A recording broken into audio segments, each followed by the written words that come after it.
Allah Jalla wa'ala menyebutkan bahwa dari semenjak Nabi Adam hingga diutusnya Nabi setelah beliau, yang Abdullah bin Abbas menyebutkan 10 abad, itu tidak pernah terjadi kesyirikan. Ya.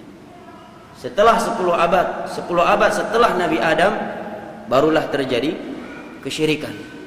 Allah Subhanahu wa taala berfirman, "Kana an-nasu ummatan wahidah." Dalam surat apa? Al-Baqarah. Ya. Mereka dahulunya manusia itu berada di atas agama yang satu. Fakhtalafu. Setelah itu barulah mereka berselisih. Fab'atha Allahu an-nabiyyina mubasysyirin wa mundhirin wa anzala ma'ahumul kitab wal hikmah. Maka Allah pun mengutus para nabi dan para nabi yang membawa berita gembira dan membawa peringatan. Dan Allah turunkan bersama mereka kitab dan hikmah. Disebutkan oleh Imam Ibnu Katsir pada tafsir ayat ini ucapan Abdullah bin Abbas bahwa 10 abad setelah Nabi Adam bumi ini suci dari kesyirikan. Suci dari kesyirikan. Sampai datangnya sebuah masa manusia ghulu di dalam mengagungkan dan memuliakan orang saleh, yaitu zamannya Nabi Nuh. Allah Subhanahu wa taala terangkan di dalam surat Nuh, وَقَالُوا لَا تَذَرُنَّ وَدًّا وَلَا سُوَاعًا وَلَا يَغُوثَ وَيَعُوقَ وَقَالُوا لَا تَذَرُنَّ آلِهَتَكُمْ وَلَا تَذَرُنَّ وَدًّا وَلَا سُوَاعًا وَلَا يَغُوثَ وَيَعُوقَ وَنَسْرًا. Mereka saling berpesan, janganlah kalian tinggalkan sesembahan-sesembahan kalian. Jangan kalian tinggalkan Wud, ya. وَلَا تَذَرُنَّ وَدًّا وَلَا تَذَرُنَّ وَدًّا وَلَا سُوَاعًا. Jangan pula kalian tinggalkan sesembahan kalian Suwa', Yaghuth, Ya'uq, Nasr. Diriwayatkan oleh Al-Imam Al-Bukhari di dalam kitab sahihnya ucapan sahabat yang mulia Abdullah bin Abbas radhiyallahu anhuma menerangkan ayat ini bahwa 5 nama di atas tadi adalah 5 nama orang saleh di zamannya Nabi Nuh. Mereka ulama, mereka tokoh dan orang-orang saleh yang dimuliakan. Kemudian mereka meninggal di 1 tahun yang sama. Maka bersedihlah masyarakat di negeri tersebut. Kemudian datanglah bisikan dari syaitan, buatlah patung orang-orang saleh ini, gambar orang-orang saleh ini, agar kalian setiap kali memandang patung mereka, gambar mereka ini akan termotivasi beribadah dan akan mengenang mereka kembali, sehingga tidak datang anak keturunan yang melupakan ulama mereka. Kemudian letakkan di tempat-tempat yang biasanya dahulu mereka duduk di situ. Maka dibuatlah patung gambar 5 orang saleh ini. Belum disembah sekian lama, berapa lamanya tidak disebutkan. Yang jelas kata Abdullah bin Abbas, faqala alaihimul amad wa nusiyal ilm fa'ubidat bijahl. Generasi demi generasi silih berganti, itu belum disembah. Sampai datang sebuah generasi yang sudah jauh dari ilmu, barulah mereka menyembah gambar-gambar orang saleh tersebut. Mungkin mereka menganggap enggak mungkin orang tua kita meletakkan gambar-gambar orang saleh ini kecuali untuk bertabaruk, melahap berkah, kecuali untuk dijadikan perantara antara kita dengan Allah dalam beribadah. Maka begitu kesyirikan tersebut terjadi, maka Allah pun mengutus Rasulnya Nuh alaihi salam. Nuh alaihi salam adalah Rasul yang pertama kali Allah utus ke permukaan bumi setelah Nabi Adam. Yang menyebutkan bahwa Idris sebelum Nuh, kata para ulama, kata Syekh Utsaimin, dia telah mendustakan sekian ayat dalam Al-Quran dan telah mendustakan sekian hadis-hadis Nabi SAW yang menerangkan bahwa Nuh alaihi salam adalah Rasul yang pertama kali Allah utus ke permukaan bumi setelah Nabi Adam. Di antaranya firman Allah Jalla wa'ala di dalam surat An-Nisa, Inna awhayna ilaika kama awhayna ila Nuhi wan nabiyyina min ba'dih.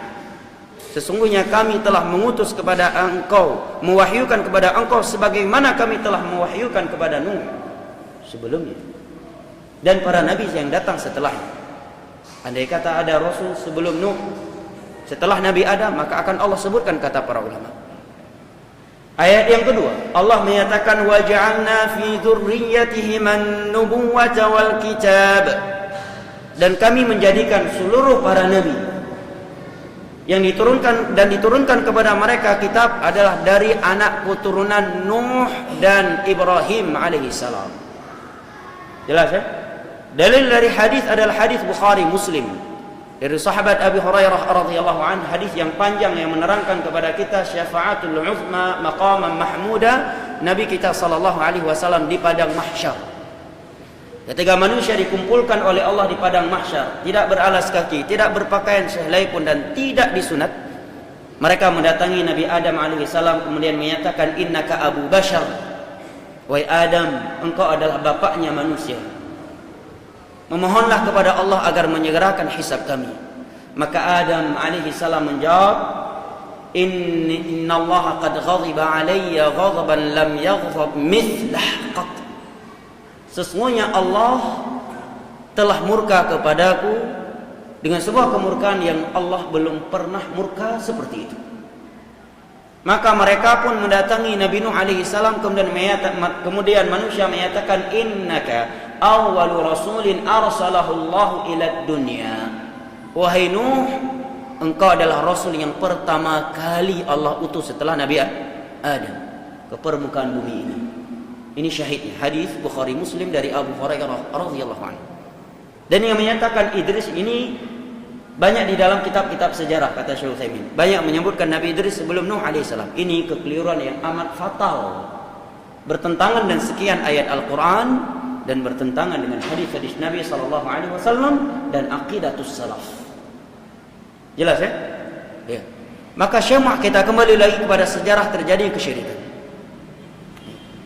Oleh karena itu Syekh Muhammad bin Abdul Wahhab An-Najdi At-Tamimi dalam kitabnya Kitabut Tauhid, beliau menerangkan bahwa kesyirikan yang pertama kali terjadi di permukaan bumi sebabnya karena ghulu, berlebih-lebihan di dalam mengagungkan, di dalam memuliakan orang yang saleh. Memuliakan orang saleh memang bagian dari agama kita, tetapi tidak boleh melampaui batas, keluar dari koridor syariah. Ini menerangkan kepada kita bahayanya sifat atau sikap lebay dan alay terhadap orang soleh. Gara-gara lebay dan alay, akhirnya dia mengucapkan kalimat-kalimat terhadap orang soleh tersebut yang mengeluarkan dia dari posisi manusia ke alam sembahan yang disembah selain Allah. Ya. Contohnya ini, tujuan awal membuat karikatur, ya. Gambar, foto 5 orang soleh tadi bukan untuk menyembah. Tidak ada tujuan untuk menyembah sedikit pun. Tujuan utamanya untuk mengenang, supaya anak keturunan kita kenal siapa ulama karismatiknya, agar kita termotivasi setiap kali melihat patung mereka, ya, gambar mereka.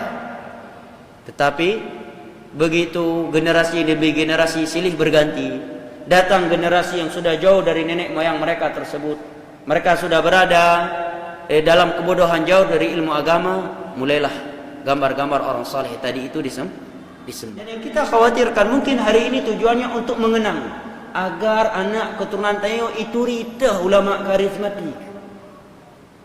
Tapi siapa yang menjamin 50 tahun ke depan, 100 tahun ke depan, 200 tahun ke depan, nyo gedipek warung kopi tayo le urang cik tayo awal pasti karena nyo penyebab datang rezeki karena syirik.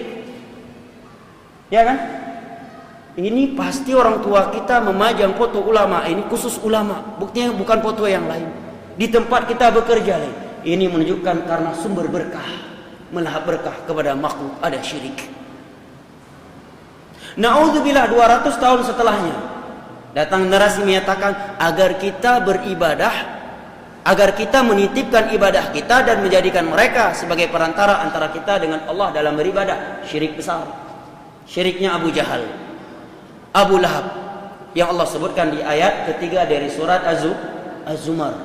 Ma na'buduhum illa liyuqarribuna ila Allahi zulfa wa ya'buduna min dunillahi ma la yadhurruhum wa ma la yanfa'uhum wa yaquluna haula'i syufa'auna 'inda Allah, surat Yunus. Menerangkan kesyirikan Abu Jahal dan partainya di saat itu, di antaranya menjadikan orang-orang yang mereka anggap saleh yang telah meninggal sebagai perantara antara mereka dengan Allah di dalam beribadah.